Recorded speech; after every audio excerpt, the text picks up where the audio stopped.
तो जैसे स्वामी जी ने बताया, क्या है कि एकांत रहने से अगर मौन धारण कर लें आप कुछ दिन का, 40 से 50 दिन का जब मौन धारण कर लेते हैं आप और अपनी शक्तियों को केंद्रित कर लेते हैं और कोई भी सिद्धि आप प्राप्त कर लेते हैं, तो आपकी आध्यात्मिक शक्ति बढ़ जाती है और आपका जो एकांत रहने से मन जो है स्थिर हो जाता है और उसके पश्चात आपके अंतर की अंतर शक्ति जो है जागृत हो जाती है। चाहे उसको सिद्धि कहें, चाहे पूजा की सिद्धि कहें, चाहे आध्यात्मिक सिद्धि कहें, तो वो सिद्धियां व्यक्ति के अंदर अपने आप ही जो है एंटर कर जाती हैं और उस शक्ति के द्वारा व्यक्ति ये भी बता सकता है कि भाई यहाँ फलानी जगह पे आपके घर के बाहर नीम का पेड़ है। नहीं, तो कौन क्या बता सकता है, मैं इसकी बात नहीं कर रहा हूं। मैं इसकी बात कर रहा हूं कि क्या जो कुछ बागेश्वर धाम के जो बाबा हैं जो वो दावा कर रहे हैं, आप क्या मानते हैं उसको? देखो, मैं मानता हूं कि उनके अंदर कोई ना कोई आध्यात्मिक शक्ति आ गई है जो उन्होंने अपनी किसी सिद्धि के द्वारा या किसी गुरु के द्वारा जो है प्राप्त कर ली है, जिस कारण से वो लिखकर जो है प्रमाणित कर रहे हैं कि ये तुच्छ सिद्धि तो मैं नहीं कहूंगा कि कोई आध्यात्मिक शक्ति, क्योंकि हर मानव जीव जो है ऐसी सिद्धियां प्राप्त नहीं कर सकता जब तक उसके अंदर आत्मज्ञान की प्राप्ति नहीं हो जाए।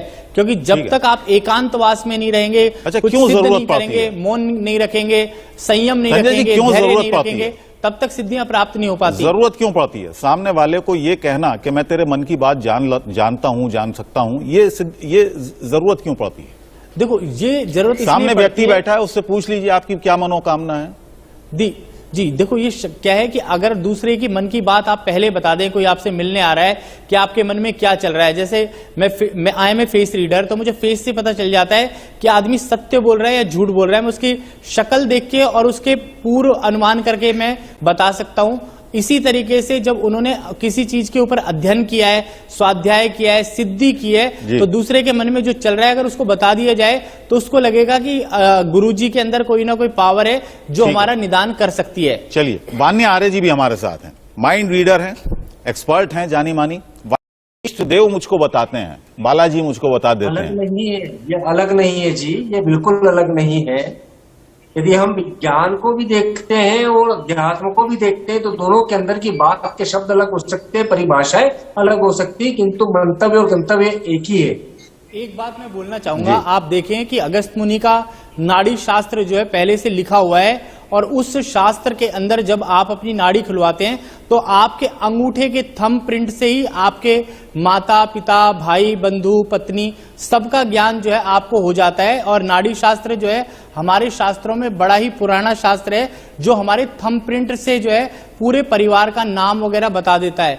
तो क्या है कि सिद्धि नहीं है, कहीं ना कहीं शक्तियां भी आदमी के पास होती है और कुछ शास्त्र भी हैं ऐसे जिनको पढ़ करके व्यक्ति को पता चल जाता है और जन्म कुंडली से भी कई बार आपको पता चल जाता है कि भाई आपकी होने वाली पत्नी का नाम क्या हो सकता है, क्योंकि इसका 7वां घर और आप D9 चार्ट देख करके ज्ञात कर सकते हो। ज्योतिष में भी ये सारी चीजें जो है विराजमान है, पर उनमें क्या है कि आपको राशि का पता चल जाएगा, पूरा एग्जैक्ट वर्ड बताना थोड़ा मुश्किल होता है, परंतु क्या है कि कुंडली के द्वारा भी आप जान सकते हो। तो ये सारे शास्त्र जो है कैलकुलेटेड हैं और हर शास्त्र के अंदर जब आप डीप जाते हो या किसी चीज की जो है सिद्धि कर लेते हो तो आपको आत्मज्ञान अंदर से हो जाता है और आप सारी चीजें लिखना शुरू कर देते हो। और हमारे देश के अंदर कर्ण पिशाचनी की एक सिद्धि है, जो सिद्धि करने के पश्चात व्यक्ति या 5 उंगली सिद्धि करने के पश्चात जो है सारी बातें आपके मन की दूसरा व्यक्ति जान सकता है और बता सकता है। ये सिद्धियां आज भी हैं और देश में मैं ये नहीं कहूंगा कि बागेश्वर धाम में इन्हीं के पास है, पूरे देश में हजारों लोग ऐसे हैं जिनके पास सिद्धियां हैं, पर वो मीडिया में और ऐसी जगह पर आना नहीं चाहते क्योंकि वो एकांतवास में रहते हैं। जो असली साधु होगा वो एकांत रहेगा और वो अपना प्रचार ज्यादा नहीं करता। तो आप क्या मानते हैं, असली साधु मानते हैं आप बागेश्वर धाम सरकार को? देखो, जो धर्म को बढ़ाएगा, अधर्म का नाश करेगा, कहते हैं प्राणियों का, किसी प्राणी का जो है वो कोई बुरा नहीं कर रहा, वो कह रहे हैं मैं सनातन की रक्षा कर रहा हूं। बिल्कुल रक्षा कर रहे हैं और क्या है कि किसी से कुछ लूट नहीं रहे, जैसे लोग झूठ सच बोल के फ्रेब करके लूट। लेकिन सनातन में तो धर्म, सनातन में तो तंत्र मंत्र है ही नहीं। सनातन की बात कर रहे हैं, भगवत की बात कर रहे हैं, भक्ति प्रेम जो है सिखा रहे हैं, क्योंकि भारत का अर्थ ही है भक्ति प्रेम और त्याग, और भगवत का अर्थ भी है भगवान के मार्ग पर लगाना। इतने हजारों लाखों लोगों को जो है वो धर्म के मार्ग पर लेकर के आ रहे हैं। इससे बड़ी जो है सनातन धर्म की रक्षा और सनातन धर्म के बारे में बात करना, लेकिन उन पर जो तो लोग चैलेंज आडंबर किया। कह रहे हैं वो बहुत गलत बात है। स्वामी शंकराचार्य ने चैलेंज कर दिया करेगा उसको आडंबरी कह दोगे, और जो गला काट दे उनके लिए कुछ भी नहीं कहा जाता। और मैं कहता हूँ शंकराचार्य अभिमुक्तेश्वर जी ने चैलेंज कर दिया उनको। वो जो क्या संत समाज बटा हुआ है इस पर? धर्म ही जो है सब चीजों से जोड़ता है। धर्म का मतलब एक क्या है आप समझे, तो धर्म जो है धरणी इति धर्म, धारण करना, अर्थात जो धर्म को धारण करता है, एक मार्ग पे लगाता है, यही हमारा धर्म होता है। ठीक है। और इतने फॉलोअर जो आचार्य शिव योगी महाराज जी, इसमें कहीं पे भी कोई असत्यता नहीं है। आचार्य शिव योगी महाराज जी, शंकराचार्य अभिमुक्तेश्वर किया है। मैं एक बात तपस्या मेरी पढ़ाई है। दिन के अंदर तपस्या और पढ़ाई को कहना है, वो उस पढ़ाई को वही बात सुनिए सुनिए सुनिए सुमित जी, और आप बात के अंदर वही बात है जो संजय शर्मा जी कुछ कहना चाह रहे हैं। जी देखो, हमारे शास्त्रों में ना बहुत सारी चीजें हैं, जैसे प्रश्न कुंडली है। जब व्यक्ति जिस वक्त आपके सामने आता है, अभी जैसे कर्क लगन चल रहा है, जिस वक्त हम साथ में बैठे हैं, तो जब पूरे दिन में 12 लगन होते हैं, हमारे 24 घंटे में 12 लगन, उस लगन के अनुसार भी आप व्यक्ति के मन में किस प्रकार का प्रश्न चल रहा है, क्या औचित्य लेकर के आया है, बीमारी क्या औचित्य है, या कोई जॉब का प्रश्न है, व्यापार का प्रश्न है, क्या है, उन लगनों के द्वारा भी आप उसको लिख करके दे सकते हैं कि भाई आपका इस वक्त जो है कर्क लगन है, तो आप व्यापार के दृष्टि से बात करना चाहते हैं। तो क्या है कि शास्त्रों के अंदर जितने भी शास्त्र हैं, जब उनका आप स्वाध्याय करते जाएंगे, पढ़ते जाएंगे, जैसा इन्होंने तर्कशास्त्री जी ने कहा कि फेस रीडिंग, मैं एक फेस रीडर हूं, जब आदमी बात करता है तो उसके चेहरे के एक्सप्रेशन में एक बात बता देता हूं, आप सबको, आप भी के काम आएगी, कि जब आदमी राइट की तरफ देख करके बात करे तो सोच लो फ्यूचर प्लान कर रहा है, असत्य बोल रहा है। अगर वो लेफ्ट में सीधा देख कर बात कर रहा है, आंखों में आंखें डाल के बात कर रहा है, कॉन्फिडेंस से बात कर रहा है, तो हमेशा सत्यवादी और सत्य ही बोल रहा है। या उसका जिस तरह का लहजा है बात करने का, उससे हटके बात कर रहा है, तो वो प्लान करके बात कर रहा है, आंखें ज्यादा ब्लिंक कर रहा है। तो ये क्या है, फेस रीडिंग में गुण होते हैं। आदमी की जब आंखें छोटी हो तो हम कहते हैं कि ये रहस्यवादी है, छुपाववादी है। तो जो फेस रीडिंग शास्त्र है, जैसे मैंने स्टडी किया है उसके ऊपर बहुत गंभीरता से, तो आदमी के एक्सप्रेशन से भी उसके बारे में बहुत कुछ जाना जा सकता है। और जैसा कि बागेश्वर धाम के स्वामी जी कर रहे हैं, तो उन्होंने एक आध्यात्मिक शक्ति और एक अपना एक्सपीरियंस लिया है, उसके ऊपर गुरुओं से सीखा है, और उस स्वाध्याय का प्रयोग जो है आज वो जनता की भलाई के लिए करना चाह रहे हैं। कोई पाखंड नहीं कर रहे, और किसी को अगर मान के चलो सच्चाई के रास्ते पे देना और 2 शब्द मीठे कह देना कि तुम ठीक हो जाओगे, उसके दिमाग में अगर एक बात डाल दी कि तुम ठीक हो जाओगे, तो ठीक होने का मतलब है जब उसके इनर कॉन्शियस में वो बात चली गई, माइंड के अंदर बात चली गई, तो उस व्यक्ति को भी लगेगा कि मैं वाकई में ठीक हो जाऊंगा, तो उसका ब्रेन उसी तरीके से काम करने लगता है। और व्यक्ति जो है किसी भी मुद्रा में हो, किसी भी बीमारी से ग्रसित हो, क्योंकि हमारी जितनी भी बीमारियां आती हैं हमारे शरीर में, ठीक है, आपकी बात मैं समझ गया। तो फिर ये दैवीय शक्ति वाला जो दावा है,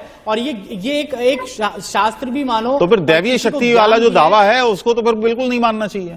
किस चीज को नहीं मानना चाहिए? दैवीय शक्ति का जो दावा है, अगर इस तरीके से कोई व्यक्ति ठीक हो जाता है कि उसको कहने भर से उसके अंदर एक पॉजिटिव एनर्जी आ जाती है कि तुम ठीक हो जाओगे। हर चीज की एक वाइब्रेशन है, साउंड वाइब्रेशन है, तरंग वाइब्रेशन है। आप देखिए कि आप मौसम विभाग की बताते हैं कि कल ठंड पड़ जाएगी और अगले दिन धूप निकल जाती है, तो वो शास्त्र जब तो आपके पास तो यंत्र हैं, पर हमारे अंदर एक आध्यात्मिक शक्ति है, हम फीलिंग करके बता सकते हैं इस जगह पे ये है। कहीं जमीन में धन गड़ा हुआ है, कई लोगों को इतनी सिद्धि होती है, वो बता देते हैं कि भाई यहाँ पानी निकलेगा। कारण क्या है? कारण ये कि उन्होंने अपना एक्सपीरियंस एक हासिल किया हुआ है, और उसमें से 99.9% सही हो जा सकता है। आधा % कभी कभी व्यक्ति की जो शक्ति है काम नहीं कर रही सही तरीके से, तो गलत भी हो सकती है। पर मीडिया में भी आप देखें कि आप रोज जो है बताते हैं कि भाई आज तो यहाँ भूकंप आ जाएगा, ये आ जाएगा, पर नहीं आता। पर ज्योतिष जो एक साइंस है, या शास्त्र जो साइंस है, या आध्यात्म जो साइंस है, वो सबसे ऊपर है। कहते हैं मंगल ग्रह लाल है, हमने हजारों सालों पहले ही बता दिया, हमने सूर्य की गति को बता दिया, शास्त्रों ने और नासा ने तो बाद में खोज करी। तो ये क्या है कि आध्यात्मिक शक्तियां हमारे ग्रंथ हैं जो हमें आत्मज्ञान देते हैं, सोचने समझने की शक्ति देते हैं, पावर देते हैं। वही पावर जो है वागेश्वर धाम के महाराज के पास आ गई है और उस पावर और शक्ति से जो है वो बता रहे हैं, और उसको आडंबर कहने की बिल्कुल जरूरत नहीं है। मैं सारे मीडिया को, सारे लोगों को कहना चाहता हूं कि उनके खिलाफ जो बोल रहे हैं पहले खुद भी कुछ स्वाध्याय करके दिखाएं। और लेकिन वो शक्ति तो यहाँ पर संजय जी, अरे खुद भी तो करके संजय जी, वो शक्ति तो यहाँ पर आडंबर, वो क्योंकि एक शक्ति है। ठीक है, सुन लीजिए। जिस आदमी के पास शक्ति आ जाए, अगर उस शक्ति का प्रयोग करके बता रहा है दूसरों को और दूसरों की भलाई का काम कर रहा है, धर्म को बढ़ाने की काम कर रहा है, भागवत की बात कर रहा है, गीता की बात कर रहा है, शास्त्रों की बात कर रहा है, तो वो आडंबरी नहीं हो सकता। जो धर्म को बढ़ाएगा, वो शक्ति, जिस शक्ति की आप बात कर रहे हैं, वो शक्ति तो धर्म ही सबसे बड़ी शक्ति है। सुमित खरबंदा साहब के पास भी है। धर्म ही हमें आगे बढ़ाता है। माइंड रीडिंग, फेस रीडिंग, हाव भाव से सामने वाले का एकदम पता लगा लेना कि वो क्या चाहता है। वान्या भी हमारे साथ हैं।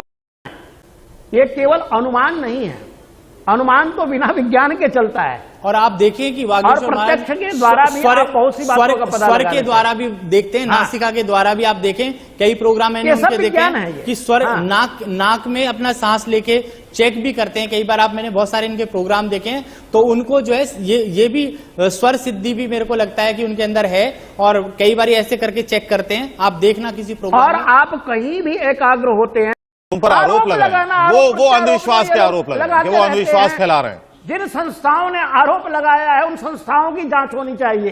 देखो, भगवान जो शब्द है, आप समझे कि हमारी इंद्रियों को कंट्रोल करते हैं। भगवान का अर्थ है भूमि, गगन, वायु, अग्नि और नीर। पांचों तत्वों के मिश्रण को ही हम भगवान कहते हैं। और भगवान क्या है, हमारे शरीर में भी है, पूरे वातावरण में, कण कण में भगवान है। जब आप सारी इंद्रियों को संकुचित कर लेते हैं तो आपके अंदर अपने आप से एक नेचुरल आध्यात्मिक पावर आ जाती है, और उस आत्मज्ञान से आप सब कुछ बता सकते हैं। तो ये शक्तियां जो है अंदर से ही होती हैं। और आप डीएनए की जैसे बात करते हैं, किसी का डीएनए, तो वो डीएनए की तरह ही है। वो शक्तियां भी आपके अंदर धीरे धीरे धीरे करके आती जाएंगी। और जितना आप एकांत रहेंगे, मौन धारण करेंगे, एकाग्र होंगे, एकांत मन से रहेंगे, सात्विक भोजन करेंगे, मनसा वाचा और कर्मणा, मन से, वाणी से और कर्मों से पवित्र रहेंगे, ठीक है, वान्या, तो आपके अंदर सिद्धियां ही बढ़ती जाएंगी। वान्या जी, आप धार्मिक